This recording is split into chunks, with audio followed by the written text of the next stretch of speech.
नाही, मला असं वाटतं भारतीय जनता पार्टी विद्यमान सगळ्याच खासदारांमध्ये मोठा बदल करू पाहते अशा प्रकारची माहिती आहे आणि बऱ्याच शासकीय अधिकाऱ्यांना मैदानात उतरवण्याची सुद्धा एक चर्चा लोकांमध्ये सुद्धा आहे, भारतीय जनता पार्टीच्या गोटात सुद्धा आहे।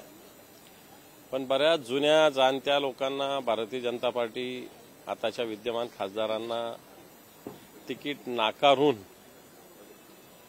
काही शासकीय अधिकाऱ्यांना प्रशासनातील सेवेतील अधिकाऱ्यांना देण्याच्या तयारीत आहे अशी प्रकारची माहिती कार्यकर्त्यात खालपर्यंत आहे। आणि कारण मला असं ओव्हरऑल याच्यातून वाटतं की भारतीय जनता पार्टी फक्त देशाच्या चेहऱ्यावर निवडणूक लढू इच्छिते, स्थानिक चेहऱ्याशी त्यांना कोणतंही देणं घेणं नाहीये आणि म्हणून त्यांची फक्त आधी त्या 23 विषय स्पेसिफिक तयारी याच पद्धतीनं चालू असावी असं मला वाटतं। छत्रपती संभाजीनगरमध्ये आज वर्तमानपत्रांमध्ये मोठ्या प्रमाणात जाहिराती दिल्या गेलेल्या आहेत। फडणवीसांनी आरक्षण दिलं म्हणून आम्ही त्यांच्या सोबत आहोत आणि त्यांनी केलेल्या कामांचा एकंदरीत पाडा या जाहिरातीमध्ये वाचल्याचं दिसतं। मला वाटतं आता हे सगळं ज्याला म्हणतो आपण सगळं पूर वाहून गेल्यानंतर या सगळ्या गोष्टी सांगणं आहे।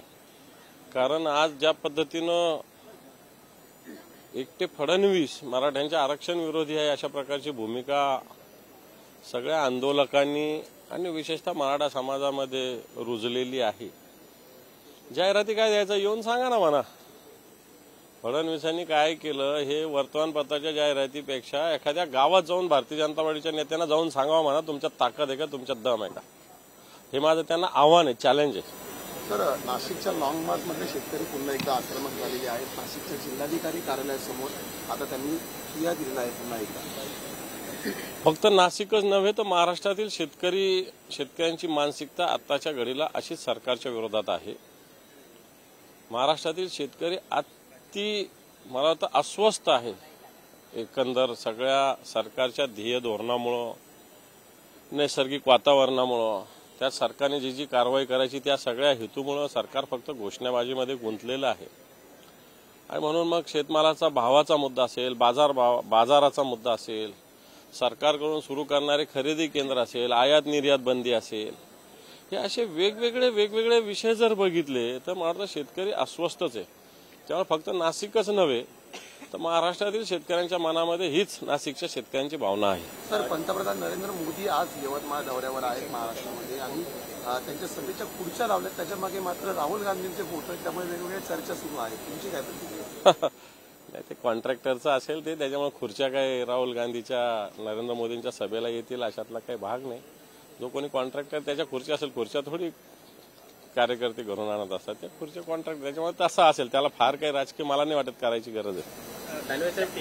ग्लोबल समिट कार्यक्रमात बोलताना अमित शहा म्हणाले की उद्धव ठाकरेंना मुलाला मुख्यमंत्री करायचं आहे आणि आता घराणेशाही करणारे सगळे पक्ष एकत्र आलेले आहेत। मला वाटतं ज्यांनी त्यांचा मुलगा काय कोणता जयेश शहा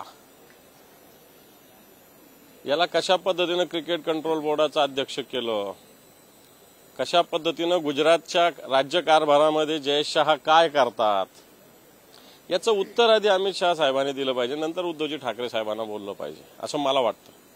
जुन्या पेन्शनबाबत आझाद मैदानात मोठा विराट मोर्चा जो आहे तो येतोय आणि गेल्या अधिवेशनात सुद्धा सरकारने आश्वासन दिलं होतं, परंतु अजून ते पूर्ण झालं नाही असं त्यांचं म्हणणं आहे। सरकारने असं अनेक आश्वासनं दिलेली आणि पूर्ण केली नाही। आता आझाद मैदानावर मीही काल गेलो होतो, गिरणी कामगारांच्या संपात गेलो होतो, त्यांनाही अशाच पद्धतीनं शब्द दिलेला। त्याचप्रमाणे आशा सेविका बसलेल्या, अंगणवाडी सेविका तिथं बसलेल्या, त्यांना तर तिथे जाऊन राज्याच्या मंत्र्यांनी आश्वासन दिलेलं, परंतु त्याची अंमलबजावणी झालेली नाही। मला वाटतं तशाच पद्धतीनं जुन्या पेन्शनच्या बाबतीत सुद्धा सरकारने ज्या संपाचं हत्यार या सगळ्या कर्मचाऱ्यांनी अधिकाऱ्यांनी उचललं होतं, त्यानंतर ज्या पद्धतीनं त्यांना सांगितलं होतं की आपण कशा पद्धतीनं लागू करणार, परंतु बजेटमध्ये याचं कोणतंही प्रतिबिंब दिसलं नाही किंवा सरकारचं सूतोवाच सुद्धा नाही। बजेटचं द्या सोडून, बजेटच्या आता त्या विषयात काही गरज नाही आहे कारण हा विषय फार नंतरचा आहे, परंतु सरकारचं याविषयी कोणत्याही पद्धतीनं काहीच सूतोवाच नाही आहे। आदित्य ठाकरेंनी एक ट्विट केलेलं आहे, मुंबईतल्या एका वॉटर पंपला जे पंपिंग स्टेशन आहे त्याला आग लागली आणि त्यामुळे कालपासून मुंबईतल्या अनेक भागांमध्ये काही भागांमध्ये 100% पाणी कपात आहे आणि काही भागांमध्ये पाणी कपात मोठ्या प्रमाणावर करण्यात आहे। असं असताना सुद्धा रस्ते मात्र अजूनही धुतले जात आहेत। त्यावर आदित्य ठाकरे यांनी टीका केलेली आहे की मुंबई महानगरपालिकेमध्ये नेमकं चाललंय तरी काय। बरोबर आहे आदित्य साहेबांचं, कारण ज्या पद्धतीनं डीप क्लिनिंगच्या नावाखाली शोबाजी केली जाते, मग मी त्यांचाच फोटो बघितला की जे जायचं सोडून डिव्हायडर धुतले जात आहेत।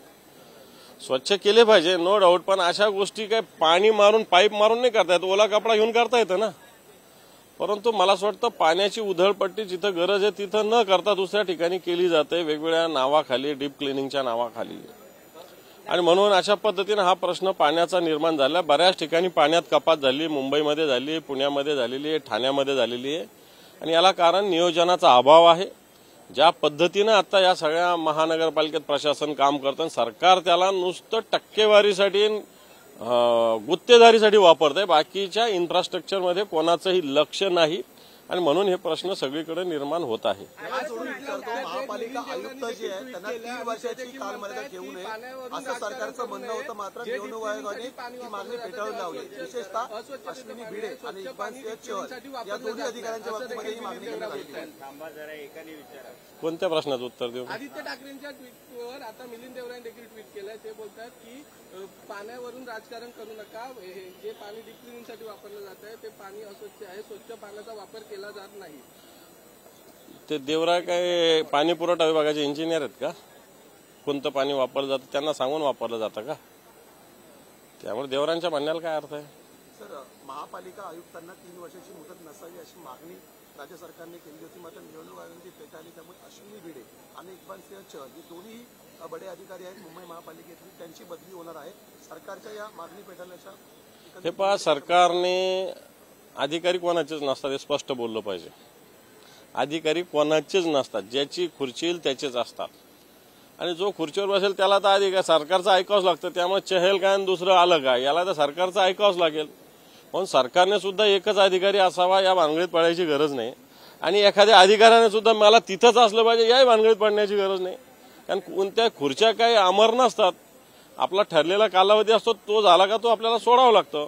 परंतु अशा प्रकारची चर्चा आहे, खरं तर एवढ्या मोठ्या अधिकाऱ्याविषयी चर्चा कधी होऊ नये। महानगरपालिकेचा आयुक्त, मुंबई महापालिकेचा आयुक्त राज्याच्या सचिवाच्या बरोबरीचा आहे, परंतु इथं एक शब्द आहे वीकली रिचार्ज नावाचा एक शब्द आहे, मला तो कळाला नाही, मी समजून घेणार आहे, पण मला एवढ्या 1 आठवड्यासाठी ठेवा, एवढ्या आठवड्यासाठी ठेवा, एवढ्या आठवड्यासाठी ठेवा, अशा प्रकारचा एक वीकली रिचार्ज नावाचा शब्द मुंबई महापालिकेत मी ऐकलेला आहे। वाटतं हा जर खरा असेल तर मला वाटतं एवढे जर मोठे अधिकारी अशा पद्धतीने वागत असेल तर हे मला वाटतं आपल्या महाराष्ट्रासाठी हिताचं नाही, चांगलं सुद्धा नाही। छत्रपती शाहू महाराजांनी पुन्हा एकदा वक्तव्य केलं आहे, महाविकास आघाडीकडून उमेदवारी मिळाल्यानंतर ते बोलत आहेत की तुम्हाला हवी असलेली ब्रेकिंग न्यूज लवकरच मिळेल आणि एक जबाबदारीही मिळाली। मला असं वाटतं ते महाविकास आघाडीचं सगळं जागा वाटप झालं, या सगळ्या गोष्टी सुस्पष्ट होतील। प्रकाश आंबेडकर असं म्हणतात की युती आज किंवा उद्या होईल हे मला सांगता येणार नाही, परंतु महाविकास आघाडीसोबत युती व्हावी अशी माझी इच्छा आहे। काय खंत आहे? मला असं वाटतं त्याच्यासाठी बैठका चालू आहे सगळ्या पक्षांच्या, त्या सगळ्या बैठका झाल्यावर या गोष्टी सुस्पष्ट होतील। थँक्यू। अमरावतीमध्ये असे प्रश्न लागले की मोदींची गॅरंटी, मात्र आमच्या शेतमालाला कधी गॅरंटी मिळणार, आमच्या शेतकऱ्याला कधी गॅरंटी? बरोबर, काय चूक लावलं मी आधीच बोललो ना, शेतकरी अस्वस्थ आहे। अमरावतीमध्ये काय सगळ्या महाराष्ट्रात अशा पद्धतीनं कोणती गॅरंटी आहे? स्वामीनाथन आयोग लागू करेंगे, संसदेमध्ये नरेंद्र मोदींनी सांगितलं, हीच गॅरंटी आहे ना, आणि त्याच्यामुळे त्यांनी अमरावतीच्या लोकांनी पोस्टर लावले, का चूक नाही लावले। सर, हिंदी में बता दीजिए कि जिस तरीके से इलेक्शंस पास में आ रहे हैं, जो बड़े नेता हैं, दिल्ली के नेता हैं, वो आ रहे हैं। आज पीएम भी यवतमाल ये देखो, महाराष्ट्र के नेता सक्षम नहीं। ये देखो, यही मैं बात कहना चाहता हूँ कि जब पीएम साहब को आना पड़ता है, देश के होम मिनिस्टर साहब को आना पड़ता है, राष्ट्रीय अध्यक्ष जी को मीटिंग लेने को आना पड़ता है, इसका मतलब राज्य का नेतृत्व सक्षम नहीं है, राज्य के नेतृत्व में उतना दम नहीं है, इसलिए केंद्र के लोगों को इतना ध्यान देना पड़ता है, ऐसा मैं समझता हूँ। Thank you.